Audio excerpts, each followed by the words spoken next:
New videos every day. Life, wisdom.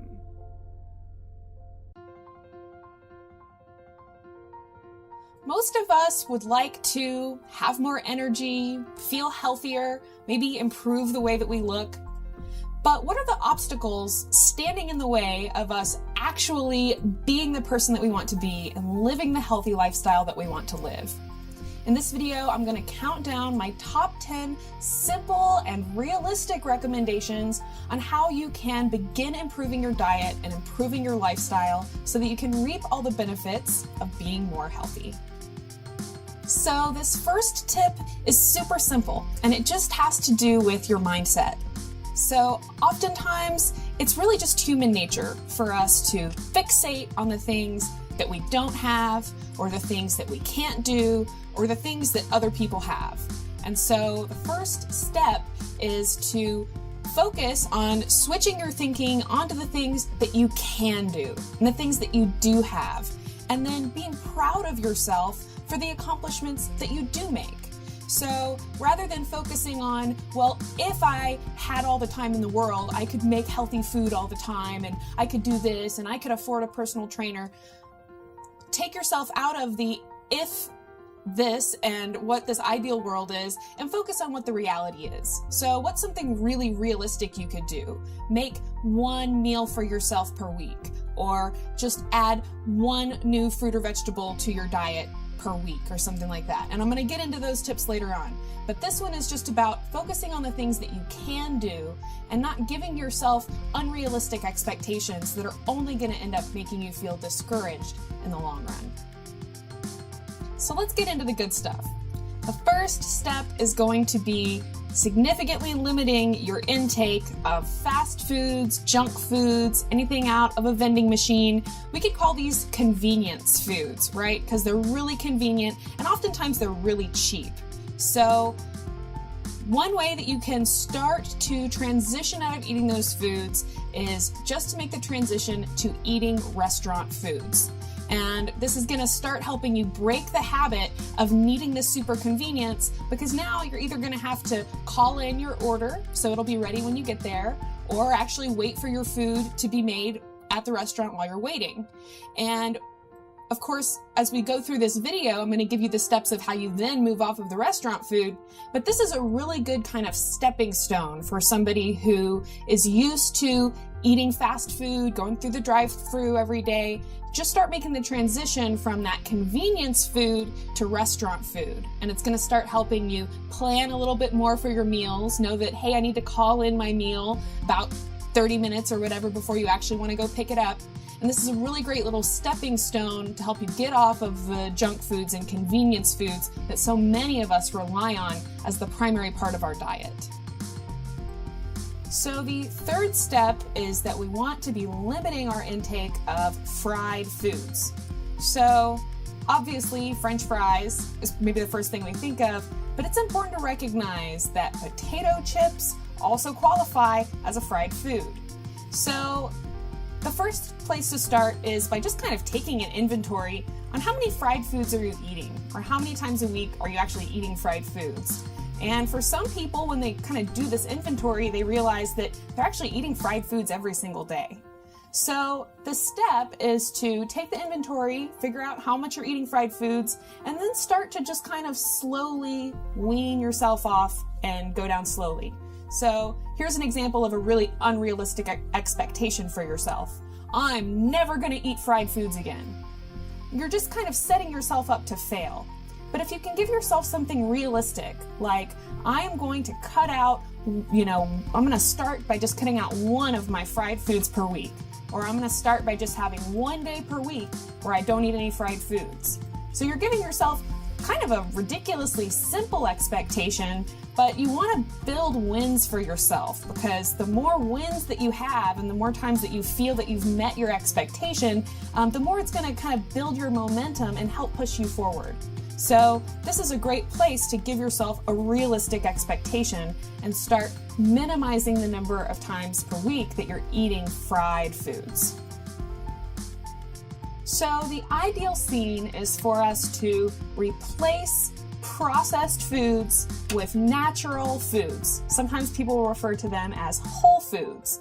And I have several videos that talk about the difference between whole and processed foods, so I'm not going to go into that here. But this tip is to, rather than focusing on eating less processed foods, to focus on eating more whole natural foods. So a great place to start is with the ones that don't require any cooking at all. So nuts, avocados, the fruits and vegetables themselves, like apples, bananas, carrots, celery. These are all things that don't require any cooking or any preparation at all, but these are really good whole natural foods to start integrating into your diet. So give yourself a really reasonable expectation, like I'm going to eat one whole natural food per week. Or maybe that's too easy for you. Maybe you want to start with doing one per day. Again, remember that this isn't about applying other people's expectations to yourself. It's about giving yourself realistic expectations that you know you can reach. So check out the videos where I talk about the difference between whole and processed foods and start focusing on adding more of those natural foods into your diet. This next tip is to start eating more salads. And if you're somebody who never eats salad, or you're one of these people who says, I hate salad, then you're just gonna have to find a way to start eating some salad. And if it's bacon bits and ranch dressing is the thing that gets you to eat salads, then so be it. I mean, obviously the ideal scene is that we don't have bacon bits on our salad, but the trick here is remembering what's realistic for you and doing things that you can actually see yourself doing. So if you're somebody who doesn't ever eat salads, give yourself a really simple expectation. Like, okay, I'm gonna eat one salad per week. Or if that sounds like too much for you, start with one salad per month.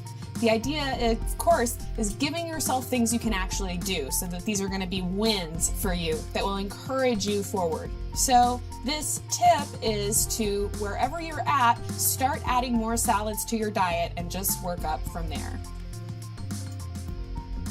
By far, the cheapest and easiest way to eat healthy is to prepare our meals at home and cook our own meals.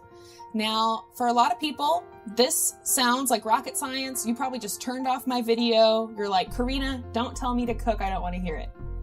And I understand where you're coming from. And for many years of my life, I was in that exact same boat. And I would not go anywhere near a kitchen. I didn't know what a spatula was.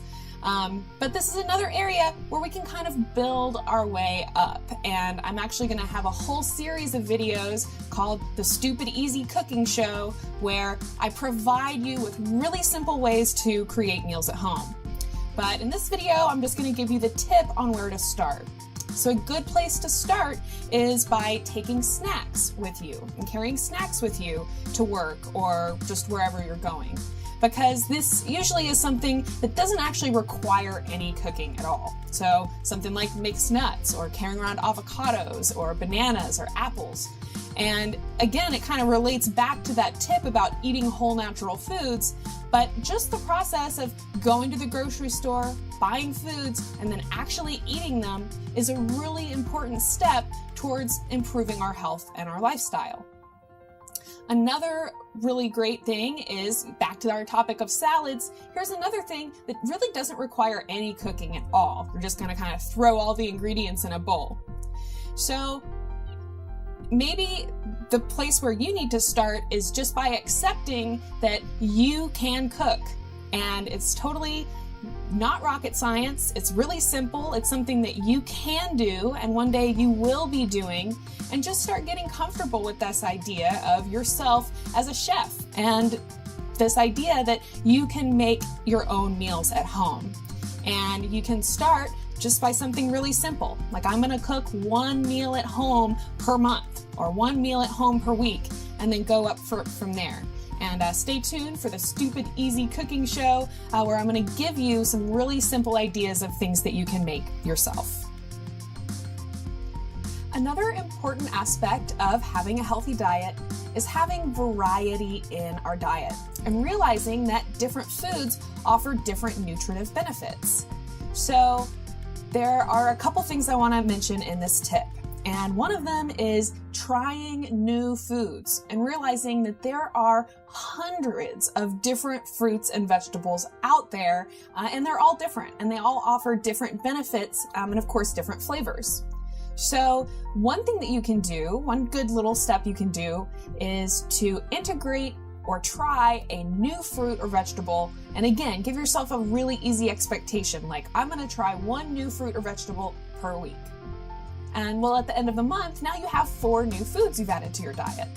So if you can challenge yourself to try new foods and taste new foods, that's going to be a really, really good step towards eating healthier.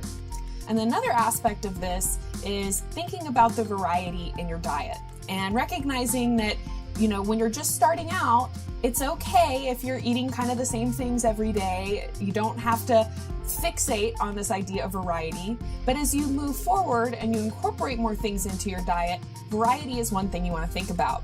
And my favorite way to gauge the variety in my diet is just looking at the different colors of foods on my plate. So if we think about cabbage, for instance, is purple. Eggplants are purple. When we think about our greens, we could talk about kale or spinach or apples. When we talk about things that are orange, probably the first thing that comes to mind is oranges, right? And this is also a really good tip for kids because you can encourage them to think about having lots of colors on their plate. And at the end of the day, you can kind of ask yourself, well, did I have a lot of different colors in my meals today? Did I have a lot of different colors, or was I just eating white foods? Or was I just eating yellow foods or something like that? So 2 parts of this tip. One is trying new fruits and vegetables and giving yourself a really easy expectation, like I'm going to try 1 new vegetable per week. And then also to focus on having variety in your diet and focus on trying different colors of foods. And the only disclaimer here is that artificially colored processed foods don't count. We want to actually have these whole, natural, colorful foods in our diet. So moving away from the discussion of food a little bit, let's talk about your body. Now, whether you are trying to lose weight or not, recognize the importance of cardiovascular exercise for your overall health and well-being. And realize that your heart is a muscle, just like your leg muscles, just like your biceps. And if you want it to be nice and strong through your whole life, you've got to exercise it and you've got to strengthen it. And cardiovascular exercise is how we do that. And if we think about the prevalence of heart disease and heart attacks, then we can see how important it is that we strengthen our heart by doing things like exercise. So making time for fitness, making time for exercise is going to be a really important part of your healthy lifestyle. But of course, we can start small and build up. So maybe you're just going to start with 5 minutes per day. Or if that sounds like too much, start with 1 minute per day. No more, no less. And as you go and make that a habit, it'll get easier and easier and easier to build up a little bit from there. Also realize that you don't have to necessarily go to the gym. There are a lot of different ways that you can become more physically active. So joining a soccer team, playing disc golf, taking your dog running in the park. If you have a baby or you know somebody who has a baby, carrying around a baby or even lifting up and playing with the baby is really, really, really good exercise. Simple things like if you're on the phone in your house, you actually walk around the house while you're on the phone rather than sitting on the couch the whole time. Or maybe while you're watching TV, you actually are going to do some sit-ups or do some stretches, while you're watching a TV show. Things like incorporating more activity into the things you're already doing. So calf raises or squats that you do while you're brushing your teeth or while you're doing dishes. So if you can't necessarily make time for physical activity, find ways to make your daily activities more active.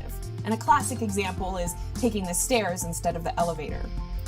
So realize the importance of integrating fitness into your lifestyle, even if you aren't necessarily trying to lose weight, and realize that you can start small and you can make these activities that you do things that are fun. And like I said, joining a soccer team or grabbing some friends and just going for a run around the block. But start getting creative with ways to become more physically active and start making time, even if it's just 1 minute per day. So the next step in improving your health is going to be finding a farmer's market near you. And there's a great website called localharvest.org where you can search by zip code, or if you just put farmer's market and your zip code into any search engine, you should be able to find farmers markets in your area. So why do you want to shop at a farmer's market? Well, let me tell you. Number one, this is probably the cheapest way to eat healthy and eat organic foods because you're taking out all the middlemen that have to get paid when you buy something from a grocery store. Also, foods in the grocery store travel, some of them several thousand miles between where they're actually picked or where they're actually grown and your grocery store. So that travel time is actually going to decrease some of the nutrition in the food. So when we go to a farmer's market, usually that farmer actually picked that food maybe that morning. And so you get the idea this food is a lot fresher and there's a lot less travel time in between that food coming out of the ground and that food going into your shopping cart. And again, this is another place where you can build up. Like the first step is going to be going to the farmer's market for the very first time. And I remember my first time going to the farmer's market. And then you'll just build up from there. So ideally, you want to be going to the farmer's market every week. Obviously, that's not going to be possible to do every single week, but you can build up and you can focus on making this kind of a ritual for yourself, which is what I've done. So shopping at the farmer's market, not only does it give you this cool opportunity to meet the person who's growing your food or meet the person who's raising the cow, but it's also going to actually be a lot cheaper than buying the same foods organically in a supermarket. Another aspect of improving your health is learning a little bit about health. And maybe that seems obvious, but the point of this tip is that there is so much that we gain just from educating ourselves a little bit and just from taking a little bit of time to learn something or understand a new concept. So this concept of processed foods versus whole natural foods is pretty basic, but if you can grasp the difference between a processed food and a natural food, then that one understanding is going to carry you really far in your quest for getting healthier. And our channel, Psyche Truth, our mission is to help you take control of your health and happiness. And we have created thousands of videos with that one purpose in mind.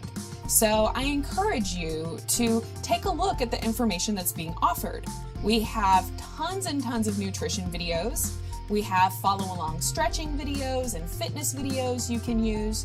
And of course, with the entire internet at your fingertips, there's just endless amounts of information that you could educate yourself with. So the other part of this tip that I want to mention is to recognize our limiting factors. So a lot of you have written to me and asked about food combining.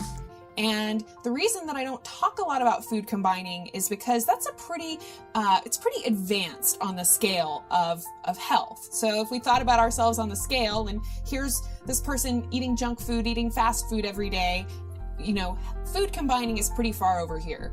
So at the point that you've gotten off the junk food, you're cooking at home, you're not eating processed foods anymore, then maybe you want to start looking at something a little more technical, which is this idea of food combining. And the reason that I'm reluctant to talk a lot about food combining is because for me, it was actually a limiting factor. So I started doing this research about food combining and what time of day you're supposed to eat this food and you can combine these foods or not. And it ended up I'd get so frustrated with trying to meet all of these rules and meet all of these expectations that I would just blow it off and go get junk food and go get fast food or something. So as you go through these different tips and these different ideas, you want to become aware of where there are limiting factors that are actually preventing you from getting healthier, and recognize that eating salads is going to be really good for you. And certainly this idea of food combining is important, but you don't want to not eat a salad because you're worried that you're not going to get the food combining right. So recognize where your limiting factors are and just do what you can do. Again, this kind of comes back to the tip about focusing on what you can do rather than what you can't. And make a little time to educate yourself and learn a little something, and realize that learning that little something offers you a lot of benefit when it comes to improving your health. So in future videos, I'm going to bring you the Stupid Easy Cooking Show, which is the cooking show for people who don't cook, the people who could never see themselves cooking in their whole lives. Well, this is going to be the cooking show that's going to get you in the kitchen. How would you feel if you were eating foods that were actually banned in other countries? Well, there are actually several foods which are still eaten very commonly in America, but that have actually been banned in other countries around the world. So in a future video, I'm going to tell you what those foods are. Thank you so much for watching this video. I really hope that you found it helpful. Be sure to leave me a comment and let me know any of your thoughts after hearing this video, and also what your obstacles and limitations are that are standing in between you and the healthy lifestyle you'd like to have. Please be sure to subscribe to Psyche Truth so you can see all of our future videos. And if you'd like to learn more about me and my health coaching practice, then you can visit KarinaRachel.com. Thanks so much for watching, and have a great day. Different foods offer different nutritive benefits.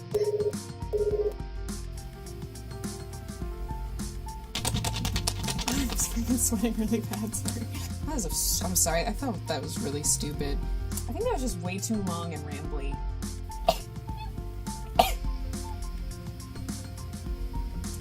For people who don't cook, who can't see themselves cooking, themselves, because once we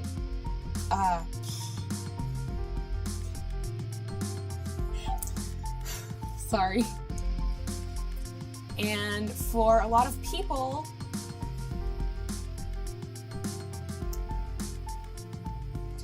we just shot our first video, Cindy.